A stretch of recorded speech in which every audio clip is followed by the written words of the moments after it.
Praise the Lord. இன்றைக்கு daily dose of divine சேனல்ல ஏசாயா 12ஆம் அதிகாரம் வாசிக்க போகிறோம். இந்த அதிகாரம் ஒரு நன்றியின் பாடலாக இருக்கிறது. தேவன் தமது மக்களை ரட்சித்த பிறகு அவர்கள் மகிழ்ச்சியோடு அவரை துதிப்பார்கள் என்று இந்த அதிகாரம் கூறுகிறது. பயம் இருந்த இடத்தில் சந்தோஷம் வருகிறது. துக்கம் இருந்த இடத்தில் ஸ்தோத்திரம் எழுகிறது. தேவன் செய்த நன்மைகளை நினைவு கூறும் நேரத்தில் அந்த நன்மைகளை உலகிற்கு அறிவிக்க வேண்டும் என்றும் சொல்கிறது. இப்போது ஏசாயா 12ஆம் அதிகாரம் வாசிக்க கேட்போம். கர்த்தாவே, உம்முடைய வேதத்தில் உள்ள அதிசயங்களை பார்க்கும்படிக்கு எங்கள் இருதயத்தின் கண்களை திறந்தருளும் சுவாமி. ஆமேன். ஏசாயா 12ஆம் அதிகாரம். அக்காலத்திலே நீ சொல்வது, கர்த்தாவே, நான் உம்மை துதிப்பேன். நீர் என் மேல் கோபமாயிருந்தீர். ஆனாலும் உம்முடைய கோபம் நீங்கிற்று. நீர் என்னை தேற்றுகிறீர். இதோ தேவனே என் ரட்சிப்பு.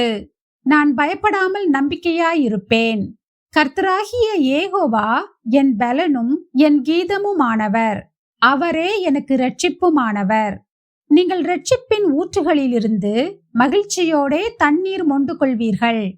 அக்காலத்திலே நீங்கள் சொல்வது, கர்த்தரை துதியுங்கள், அவர் நாமத்தை தொழுது கொள்ளுங்கள், அவருடைய செய்கைகளை ஜனங்களுக்குள்ளே அறிவியுங்கள், அவருடைய நாமம் உயர்ந்ததென்று பிரஸ்தாபம் பண்ணுங்கள், கர்த்தரை கீர்த்தனம் பண்ணுங்கள், அவர் மகத்துவமான கிரியைகளை செய்தார், இது பூமி எங்கும் அறியப்பட கடவது என்பீர்கள்.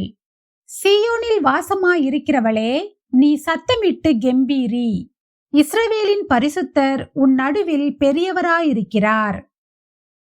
தேவன் எனக்காக செய்த நன்மைகளை நான் நினைவு கூறுகிறேனா, அல்லது என் பிரச்சனைகளை மட்டுமே பார்க்கிறேனா? நாம் ஜெபிப்போம். அன்புள்ள இயேசு சுவாமி, இந்த அருமையான காலை வேளையை தந்ததற்காக உமக்கு நன்றி ஏசப்பா. எங்களுடைய வாழ்க்கையில் நீர் செய்த ஒவ்வொரு நன்மைகளையும் நாங்கள் மறக்காமல் இருக்க எங்களுக்கு உதவி செய்யும்.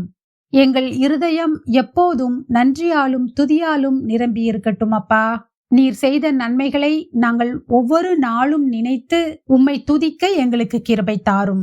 எல்லா காரியங்களையும் நீங்க பொறுப்படுத்திக் கொள்ளுங்க, வழி நடத்துங்க, ஆசீர்வதிங்க. இயேசுவின் மூலம் ஜெபிக்கிறோம் பிதாவே. ஆமேன், ஆமேன். நாம் அடுத்த நாள் வேத வாசிப்பில் சந்திப்போம். God bless you.